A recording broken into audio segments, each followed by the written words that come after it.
Dr. Paula Gooder.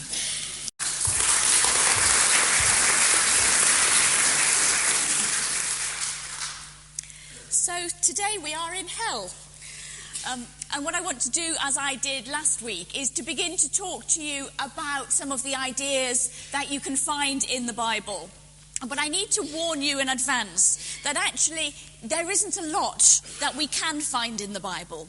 What we have to try and do is find some strands which we then put together, and we begin to understand what's going on with an understanding of hell. So what I will be doing today is talking you through how the idea of hell grew up. But I need to say very clearly at the start, I don't believe that there is a doctrine of hell as such in the Bible. What you have are a whole load of seeds that eventually grow up, and after the biblical period, they become the full-blown doctrine of hell that we might recognise. But they're not right there in the Bible. And I'll explain what I mean as I go throughout this lunchtime. I should also say that in terms of logic, if I were planning this series logically, I would have done resurrection this week, and then I'd have done hell next week, because it makes a lot more sense to have done the resurrection theme, so that we've unpacked a little bit more about what life after death really is in the Bible, and then we look at the idea of hell. But I couldn't bear the thought of finishing a series on life after death in hell. It seemed rather too depressing for me. So I've misplaced them, and hope that you will give me just a little bit of leeway, so that there are some ideas which we need to come back to.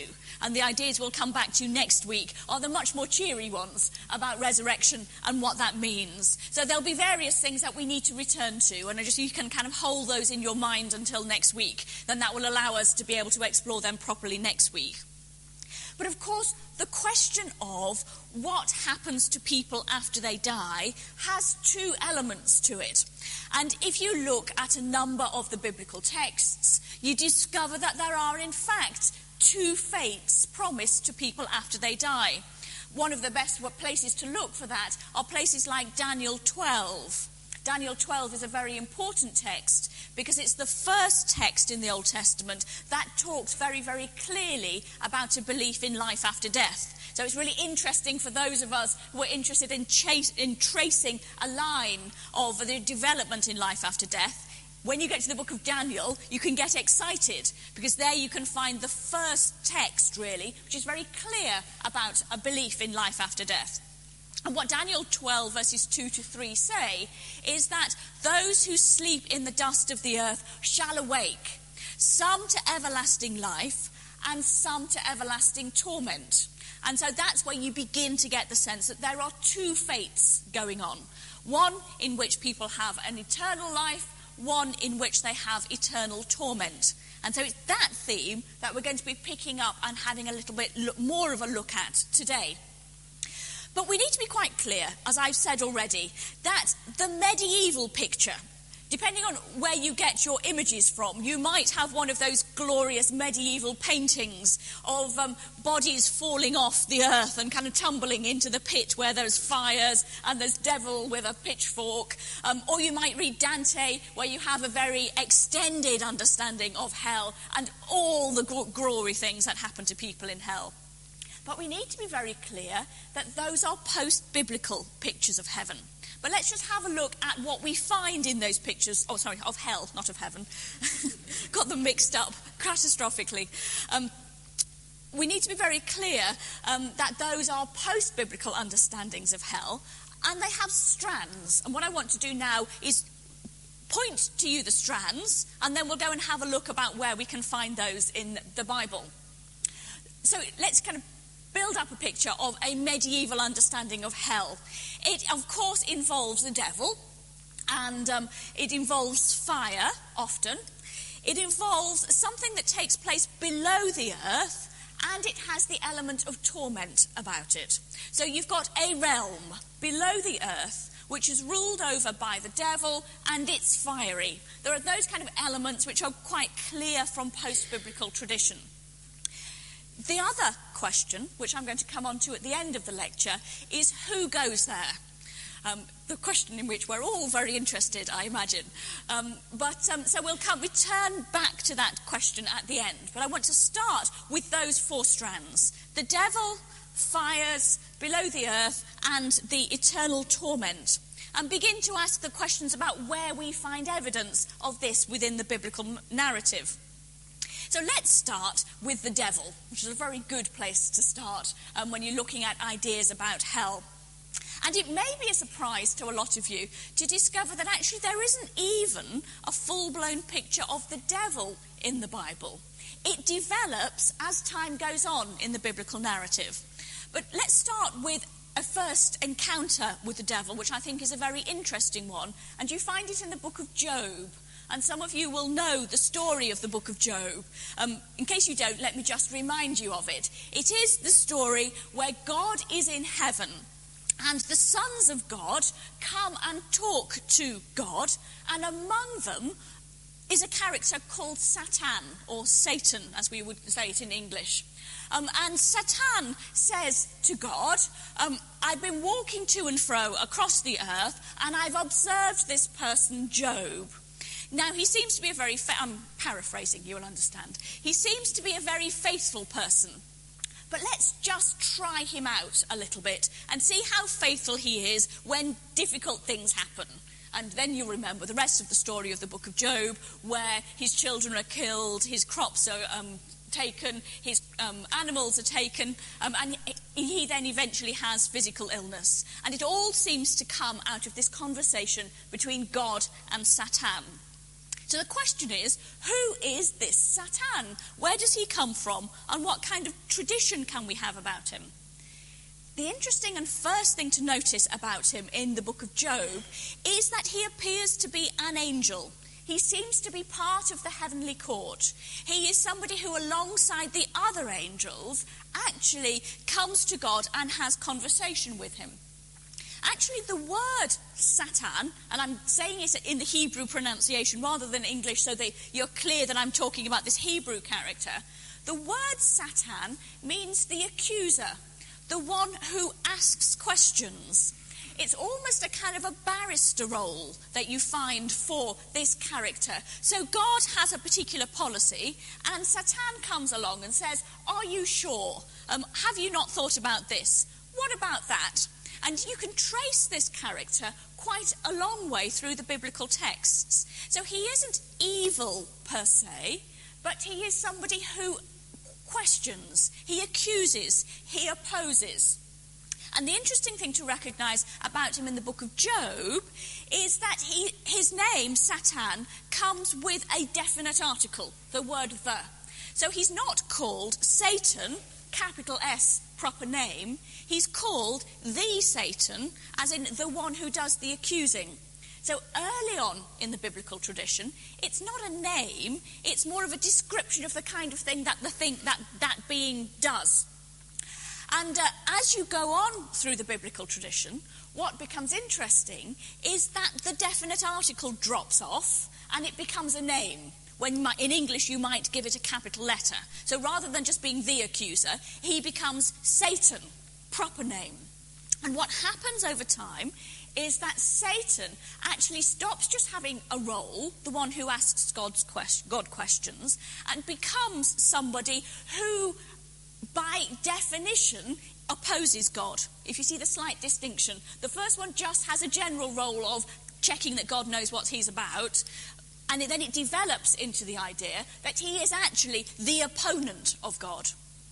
And again, as time goes on and you begin to trace the tradition on into the New Testament, you discover that then Satan develops all sorts of other names. And the really interesting question is whether all the names are meant to refer to the same being, or whether they then later get kind of pulled together.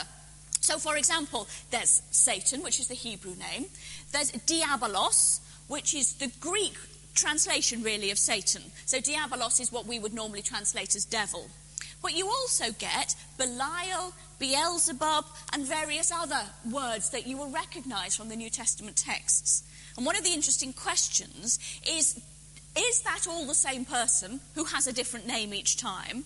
Or is it a reference to a range of beings who oppose God? In order to be able to understand that a little bit, we just need to go back one step, and then we'll leave the devil alone for a while.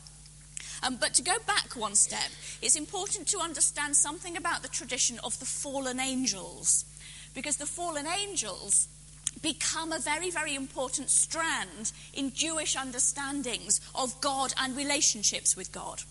And the tradition about fallen angels goes all the way back to a very odd little passage in the book of Genesis, which some of you will be familiar with. Genesis 6. If you remember the really odd story, the sons of God look down on the daughters of men, and they come down and they have children with the daughters of men, and as a result they make the Nephilim, who are giants. Do you remember the story? And it's kind of one of those bizarre narratives where you want to go, well, hold on a minute, who are the sons of God, who are the daughters of men, and who on earth are the Nephilim? What that seems to refer to is a particular tradition in which angels, who are also called the sons of God, rebel against God and do something that God doesn't want them to do, and then they have children. What's very interesting is that in the biblical narrative, you have little tiny fragments of references back to this kind of character. There's another very interesting one in Isaiah 14, which talks about the son of the day star. And incidentally, if you're interested in this thing, if you translate day star into Latin, you get the word Lucifer. Hence the name Lucifer. That's where the name Lucifer comes from. It comes from Isaiah 14. So the day star attempts to go into heaven and make his throne higher than God's throne. And as a result, God throws him out of heaven. And again, you have that element of the idea of there being an angel who is thrown out of heaven by God. We can return to that fallen angel tradition again when you have a look at the book of Revelation. Because the book of Revelation talks about the dragon and his angels, whom Michael, by that time has been called a chief archangel. Michael throws the dragon and his angels out of heaven. So you have this kind of strand that runs all the way through of a fallen angel tradition. Somebody who was an angel who is subsequently thrown out of heaven by God.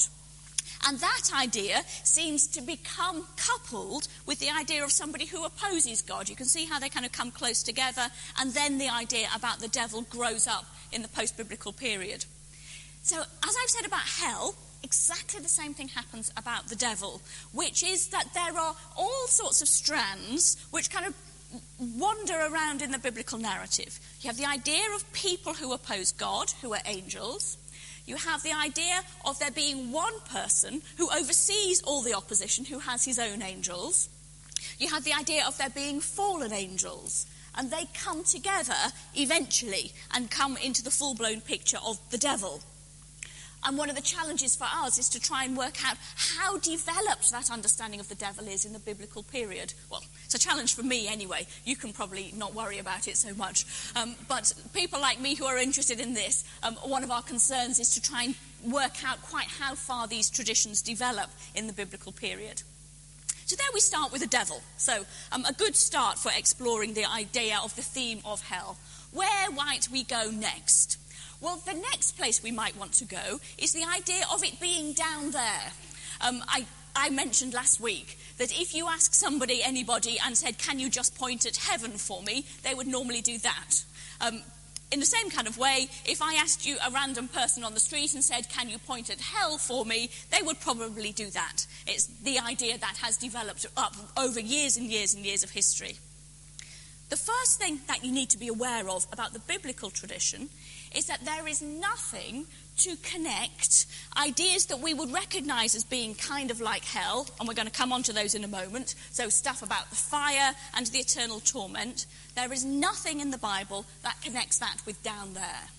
There is a down there, but it's not hell, and that's the very interesting thing to recognise about the Bible. So what's down there other than ground? We've referred to it already in, I can't remember which week, might even be both weeks, the idea of Sheol, which we've talked about. Sheol is the early Hebrew idea about what happens to people when they die. And I think I said in the first week that one of the striking things about Sheol is when somebody died, they were placed in the earth. And so they grew up this tradition that there was a something down there that the people who died had gone to. But it's quite important to understand some things about Sheol. The first thing is that everybody was believed to go to Sheol. There wasn't a differentiation. It wasn't if you were particularly bad or had done anything in particular. Everyone was thought to go down to Sheol.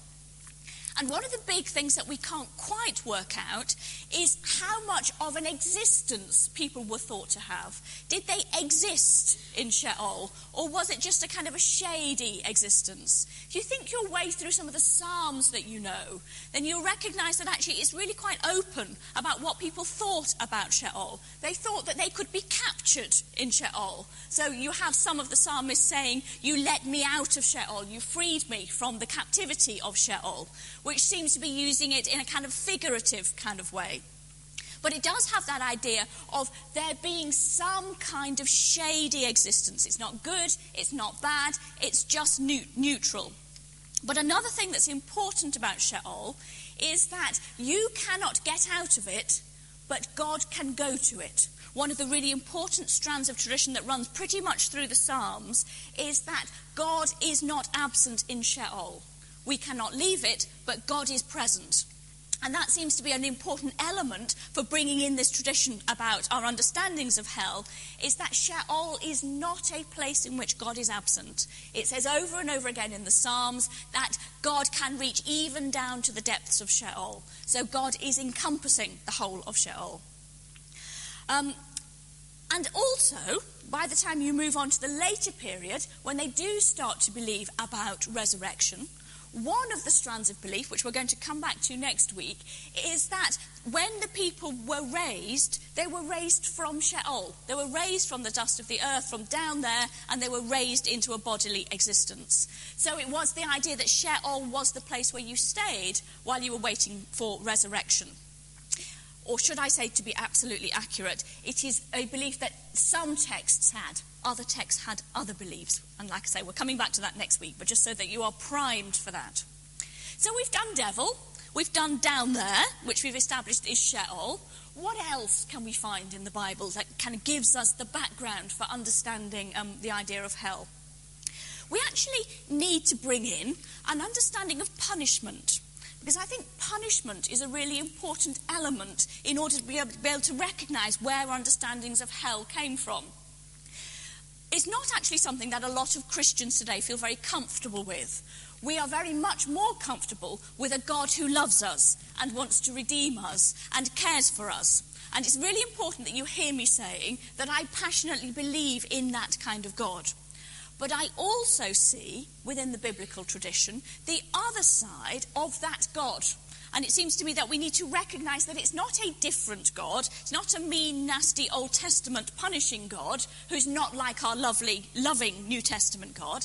Actually, the two are the same God.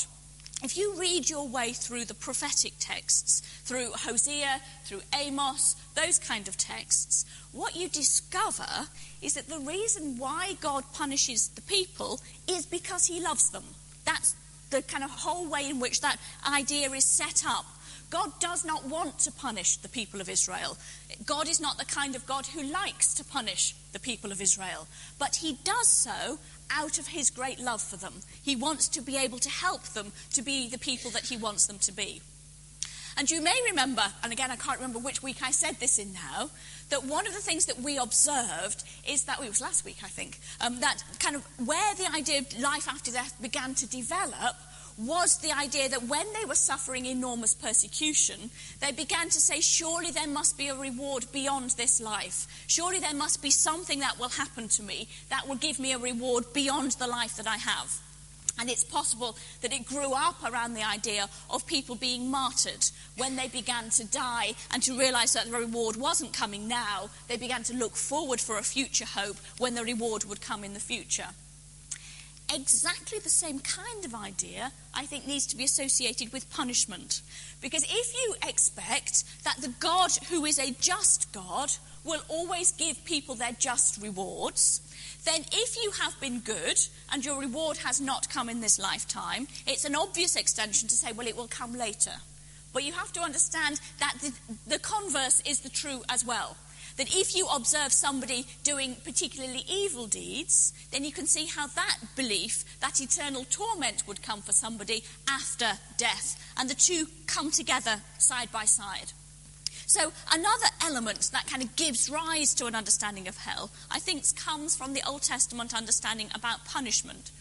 And incidentally, also from the New Testament understanding about punishment. One of the things I did once was to go through the New Testament and count all the references to God punishing people. After I used to teach Old Testament, and people always used to ask me the question about why the God of the New Testament was so different from the God of the Old Testament. So I thought, well, let's just check how different the New Testament God is from the God of the Old Testament. And I went through and counted how many times you have references to God punishing people, to wailing of gnashing of teeth, to all those kind of things. And I got into the 50s in the New Testament. So just to demonstrate to you that it's not just an Old Testament view, it is a New Testament view too.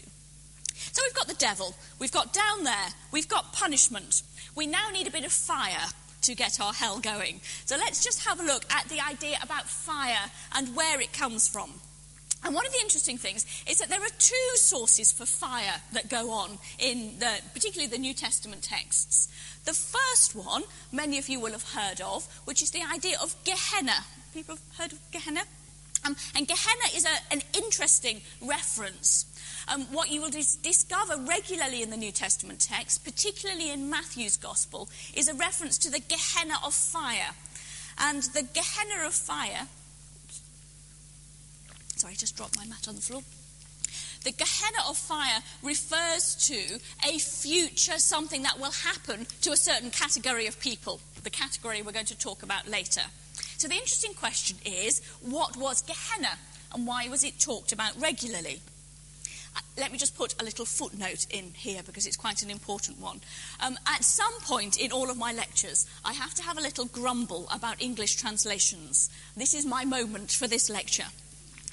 One of the problems I think that the English translations cause us is that they don't help us to understand what's going on in the original language, either because they translate the same word differently, or because sometimes they use a particular translation for a word that gives it more meaning than it had originally. If you have a look in your modern English translations, then whenever in Matthew's Gospel it talks literally about the Gehenna of fire, your modern English translations translate it as the hell of fire. And that is why people have an understanding about hell that actually isn't in the New Testament, because the English translations have put the word hell in, but the trouble is, if I say to you the word hell, then behind the word hell comes that whole package I talked to you about earlier, about the medieval idea. The problem is, they didn't use that word in the New Testament. They used this very particular word, Gehenna, which has a particular meaning, but it's not the same word as we think. It's not the same meaning as we think when we hear the word hell, if you see what I'm trying to say. And that's why the word Gehenna is an interesting exploration. Gehenna is actually a place. And it's not a place down there, it's a place in Jerusalem, or to be precise, just outside of Jerusalem. One, you may know that Jerusalem is built on 7 hills, and outside of Jerusalem are a number of valleys as you go down from Jerusalem up to the hills. One of those valleys was called in Hebrew Gehinnom, and Gehinnom, if you put it into Greek, is Gehenna. So it is actually a place just outside Jerusalem. Now here you get into a very interesting discussion, and you might want to ask me some more questions about this in the question time. Some of you will think immediately, when I said the word Gehenna, that is the rubbish dump outside Jerusalem. It's a very popular understanding of Gehenna. Now when I was writing my book on heaven, decided to chase up this reference, because I thought, well, that's very interesting. Everybody says Gehenna is the rubbish dump outside Jerusalem. So let's go and find the evidence for it. I could not find any evidence for Gehenna being the rubbish dump outside Jerusalem. It's very, very interesting. I eventually traced it back to a 12th century rabbi who said that Gehenna was the rubbish dump outside Jerusalem. But there isn't actually any evidence before the 12th century rabbi. There's no archaeological evidence, there's no evidence from the time of Jesus that Gehenna ever was a rubbish dump. So it's up to you to decide whether you want to carry on with the rubbish dump theory or not. It's a very poetic one. You can imagine that Jesus would be saying, yes, you go to the rubbish dump outside Jerusalem. You can see why it's become a very popular idea. But the sad news is, like I say, at the risk of raining on all your parades, there doesn't appear to be any evidence for it. The question, therefore, is, why was Gehenna particularly associated with fire if it wasn't a great fiery rubbish dump? The answer may well be to be found in 2 Kings, if you're interested in where it all comes from. There's a little bit in 2 Kings 16, which talks about King Ahaz, which some of you may remember. And what happens is that in 2 Kings 16, they say that King Ahaz was so taken up by the Assyrian religion that he started to sacrifice children. And he sacrificed one of his children through fire in the valley of Gehenna. And it seems to be that that might be the origin of the connection between Gehenna and fire and cursing. Because, of course, child sacrifice is the very worst thing that you can think to do. If they did it through fire in the valley of Gehenna, then it would be very obvious to make a connection between Gehenna and cursing and fire, and hence the idea that if you're sent to Gehenna, you're sent to a particularly accursed place. The challenge, however, is that Gehenna was a place, and it was a place just outside Jerusalem. So that when Jesus says such and such a person will be cast into the Gehenna of fire, then actually he apparently is talking about a physical place just outside Jerusalem. I would argue, however, that when he says that, he's also meaning it symbolically. So that kind of place which is accursed, you're going to be going there eternally, even though it's a physical place. Sorry, my time has run on today. Let me hurry up and move through my other references. So we've got devil, we've got Sheol being down there, we've got punishment, we've got Gehenna, which is a fiery place. There is also another reference to fire, which is important for the idea of the growth of this kind of idea, which comes in Revelation 19 and 20. Revelation 19 and 20 talk about the devil and his angels being cast into the lake of fire. It's not the Gehenna of fire this time, it's a lake of fire. But again, the idea is that that is where they're going to go at the end of all times. Also, another teensy-weensy little reference, which is interesting, is 2 Peter 2 verse 4, talks about the devil and his angels being cast into Tartarus. And Tartarus is the Greek idea of hell. If you know about Greek understandings of what happens to you after you die, everybody goes to Hades, but some particularly evil people go to the place below Hades, which is Tartarus. And it is possible that Tartarus is actually what has given rise to our kind of big medieval understanding of hell, although it's only mentioned once in the New Testament, in 2 Peter 2 verse 4, as the fate for the devil and his angels. That will do, I think, on setting that particular picture of an understanding of hell. You can see, therefore, that you haven't got a place. Jesus doesn't say hell down there, ruled over by devil with fire. What you have is kind of these whole loads of different traditions all sitting side by side, and you can see how they gathered them together, but they don't gather them together in the biblical text. Final question before we finish. Who goes there? Which is the important question. The one that we all care about anyway. The easy answer is that we know that there is a certain category of being who is most often associated with this kind of idea.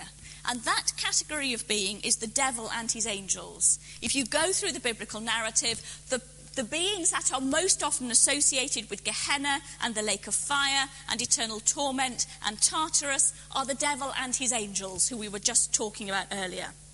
So here's the first thing about the medieval tradition which is not biblical. The devil does not rule hell. The devil is punished in hell in the biblical text. And it's a really important distinction to be made. Hell, well, if you want to kind of bring the lake of fire and Gehenna and all together, let's call it hell for the sake of shortcut. That place is the place where the devil will receive eternal punishment. It's not the place where the devil rules. And that for me is a really important distinction that goes on in the biblical narrative. But are they in there on their own, or are they in there with other people, is obviously a really significant question. Interestingly, there are different answers given throughout the biblical narrative.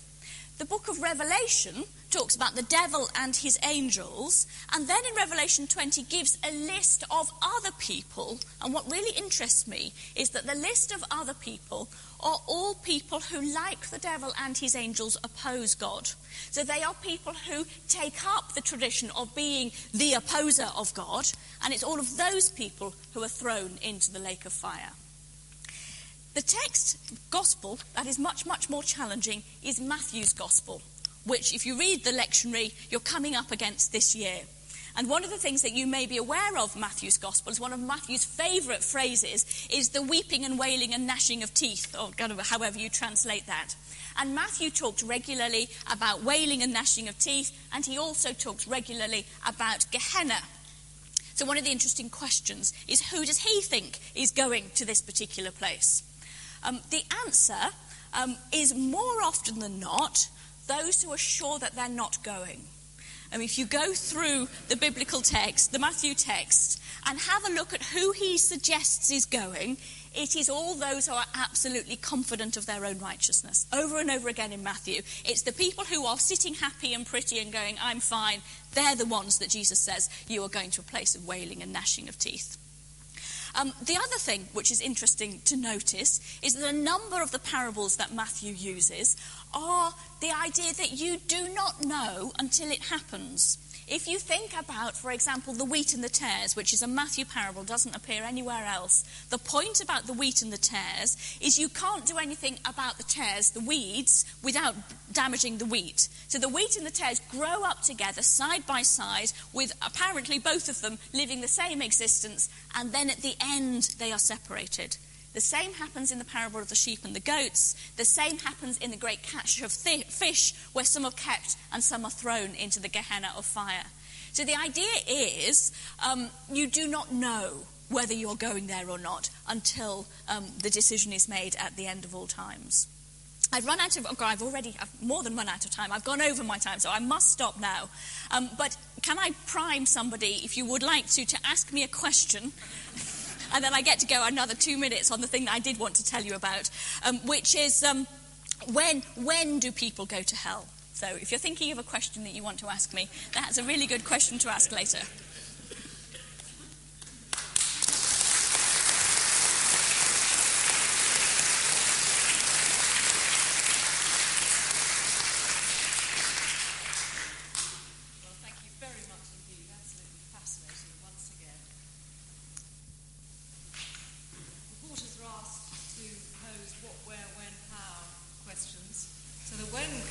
Let's ask it now, shall we? Am I allowed to answer it now? The reason why it's a really interesting question to ask is, if you remember, we talked last week about resurrection, and resurrection will happen at the end of all times. And one of the things we're going to do next week is have a look at the whole strand of resurrection, but also to ask the question, what happens between death and resurrection? What happens before the end of all times happens? And one of the interesting things to observe in the biblical tradition is that there are two apparent places of torment.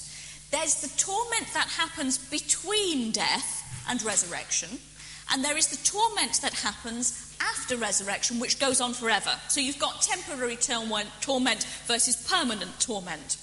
The implication, of course, is that those in temporary torment will also enjoy, if that's the right word, the permanent torment. That there is a connection between the two.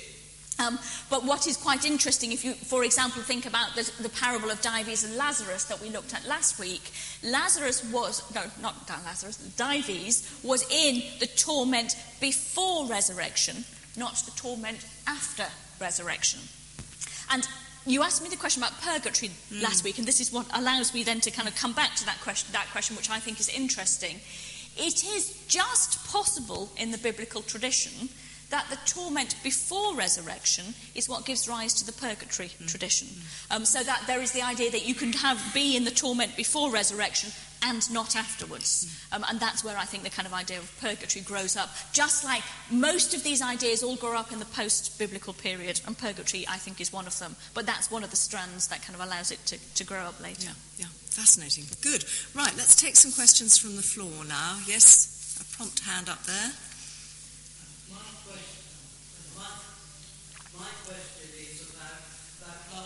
Monday, the person that killed all those people in Moscow, what happened to him, and what happened to all those people during the war by the Gestapo who killed all those Jews? What happened to them? A nice easy one for starters. The answer is, of course, we do not know. And the only one who does know is the one who will make the decision at the end of all times. And the good news for all of us is that it's not me. It is God, of course, that makes that decision. So we need to start by saying God is the one who makes that kind of decision. But if we want to ask that kind of question more broadly and say, what about those people in whom we perceive particular evil, I would say that the tradition in the biblical narrative, which you find particularly in Revelation 20, which associates those kind of people who have the characteristics of the devil and the angels, then you would need to be able to say that the devil and the angels are those who actively oppose God. And if you can find in kind of people evidence of the fact that they are actively opposing God, then you might actually associate them with the people in Revelation 20 who are cast into the lake of fire. But that's where I kind of want to begin and end with that we do not know. Because the whole point about the biblical tradition is God is the one who knows the hearts, the inner hearts of everybody. And therefore we cannot know, even in the most extreme cases of apparent evil, what God sees in their heart. So while we might want to say we see lots of characteristics that are like the devil and his angels, actually we don't know what else God sees. And we therefore have to leave it up to him to make that decision, would be my answer. A long and complex one, but... Thank you. There's a hand up just now. And then there's someone there as well. Okay, thank you. Yeah.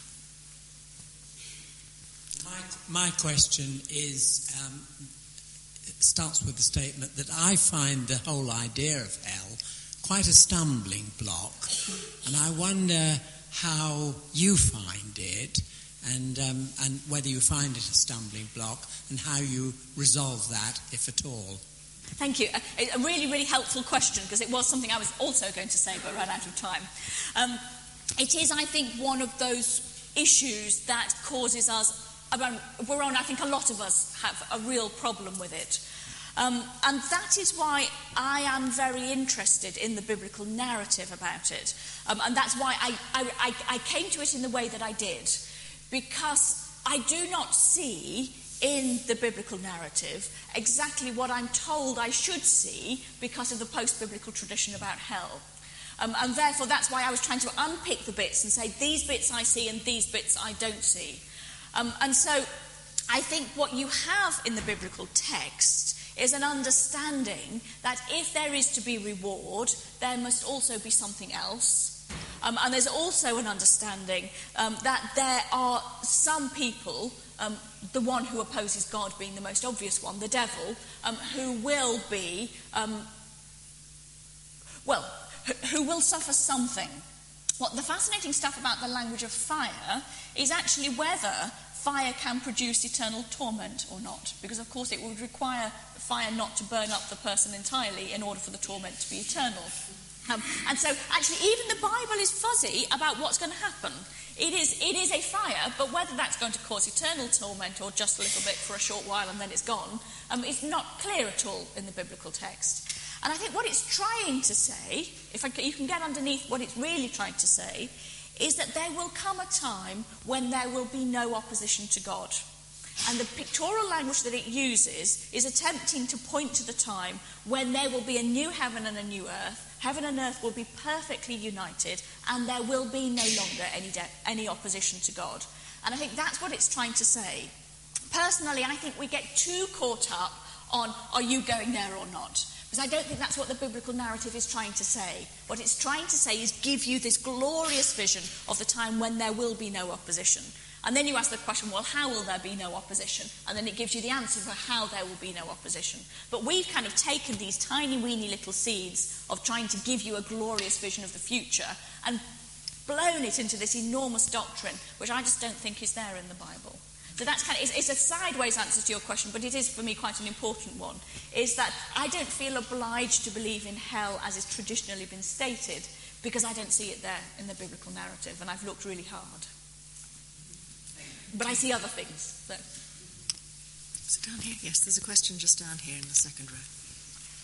People that study the Hebrew text, have they adapted to the English idea of what hell is now? That how we understand it from studying the English Bible or the English translation of the Bible, or do they understand it in the way that you've been describing it throughout the lecture?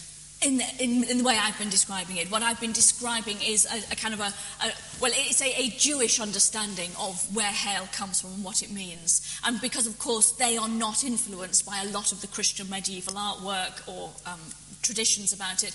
If you want, let me tell you a little fascinating thing about Judaism today, which I think is really interesting, is I was having a conversation with a friend of mine who's a Reform rabbi. And I said to him, well, what do people in your congregation believe about life after death? Expecting a rather formulaic answer. And he said, well, most of them don't believe in it, which really intrigued me, because I assumed that he would go, well, everyone, because in Christianity most people do believe in some form of life after death. And what's interesting is that the variety you find in the Bible about what people think is going to happen to you after you die still remains in a lot of Jewish congregations. That some believe in it, some don't believe in it, some believe in resurrection, some believe in something that looks a bit more like heaven, some believe in something that looks a little bit more like our hell but not quite like it because they haven't got all the kind of the background for that. So they have variety just like the Bible has. And that, I think, is a really interesting thing to notice. Yes, question there.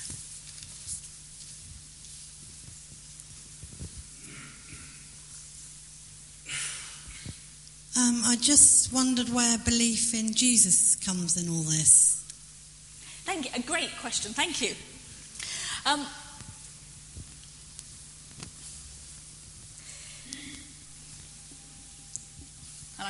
I'm pausing because I'm trying to think of a good answer. And I think the interesting thing is that I cannot think of an example in which an explicit link is made between belief in Jesus and hell, or lack of belief in Jesus and hell. I may be wrong, and I'm just trying to think through if I can think of an example, but I cannot immediately think of a connection that is made in that kind of way. That doesn't mean that there isn't a connection, but it's not the place where they put most of their discussion. Most of their discussion was, as I said down here to the answer to this question, is about opposition to God. So you've got this kind of idea of opposition to God, and if you're not opposed to God, then there is, and of course there is that tradition in the Gospels where Jesus says, those who aren't against us are with us. And I'm not trying to unpick anything about the importance of the doctrine of salvation or justification by faith, simply to observe that the idea of hell as we would normally have it as people who don't believe in Jesus is not an important strand in the New Testament tradition. What you make of that is a completely different question. And of course that would kind of give us 4 more lectures, wouldn't it really, of actually what you think comes out of that. And what actually salvation is, and where does justification by faith all fit into it. But I think I wouldn't make a kind of direct link in the way that has sometimes been made, because I think it's kind of slightly more oblique than that. Thank you. Another question right over on the far side there. Okay, can you just wait for the microphone, because so that everyone can hear. When Muslim fundamentalists describe America as the great Satan, what do they mean? Exactly what the biblical tradition means in an interesting way is they see America as the great opposer of the good that Allah tries to bring into the world. And in America they see the opposite of what they think Allah brings to the world. So they're simply describing America in a very biblical way of Satan, which is that which opposes the great good. We might want to dispute with them that they're right, they're correct in seeing it that way, but that's what they mean by that. Interesting. Yes, in the middle down here. We'll go for the third row first, and then I've noted your question in a moment.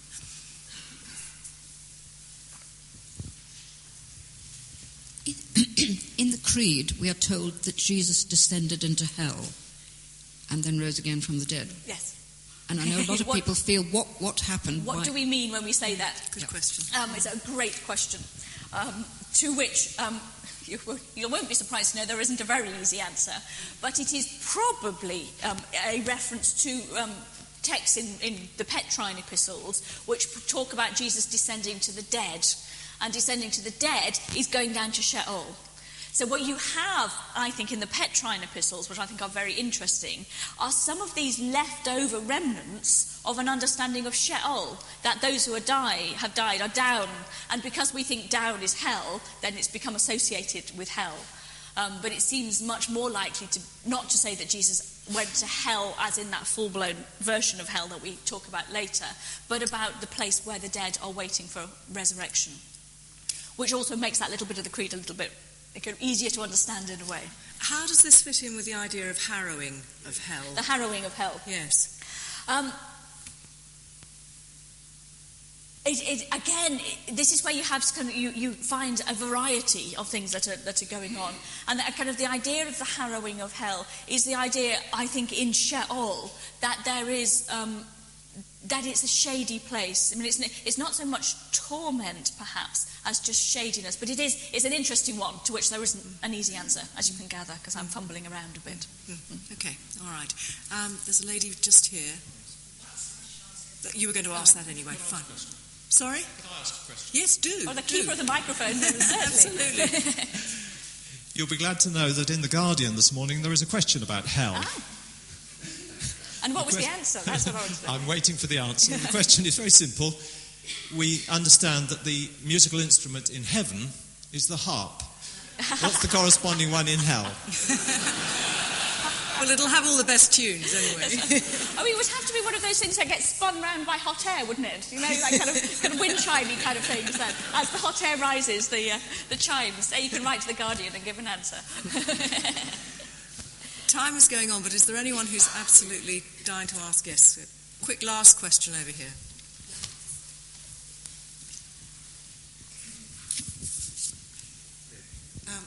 I think you may have answered this actually, but if the one thing that's clear is that we don't know who's going to hell, where does that put Calvin and the doctrine of the elect? Oh, that's a great question.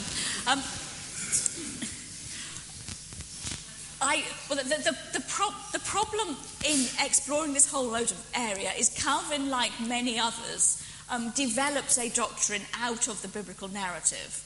And it's a very important difference to say that somebody develops something out of the narrative and saying it's not biblical. I wouldn't say that what Calvin is saying is not biblical. I would say that he develops it out of the biblical narrative, but I wouldn't make that development. I wouldn't understand the seed to grow in the direction that Calvin sees it growing. It is one of those interesting. I can find the seed. I can see it growing in the New Testament text. And I think Calvin sees it growing into a tree that I don't think is there. I would see a tree growing in a different direction. But I'm hesitant ever to kind of say that too clearly, simply because Calvin is a very influential and important theologian. And to say that I think Calvin is wrong is a statement of huge arrogance that I wouldn't want to say. I would just say I don't personally see it happening in that kind of way. But who knows? He might be right and I'd be wrong. And I'll discover eventually, won't I? Yes, I can see a very interesting conversation going on between Paula and Calvin. I have so many interesting conversations. I hope it'll be in heaven. It's interesting to note, isn't it, that our numbers are slightly down this week. Maybe those people who came last week are content that they're not going to hell. Who knows? Who knows? Anyway, let me once again thank Dr. Paula Gooder. Thank you very much indeed for coming and speaking to us. Our fourth and final talk in this series will be next Wednesday, so don't miss it when you tackle the subject of resurrection. So do please join us for that. Thank you very much for attending this week, and we look forward to seeing as many people as possible next week. Thank you very much.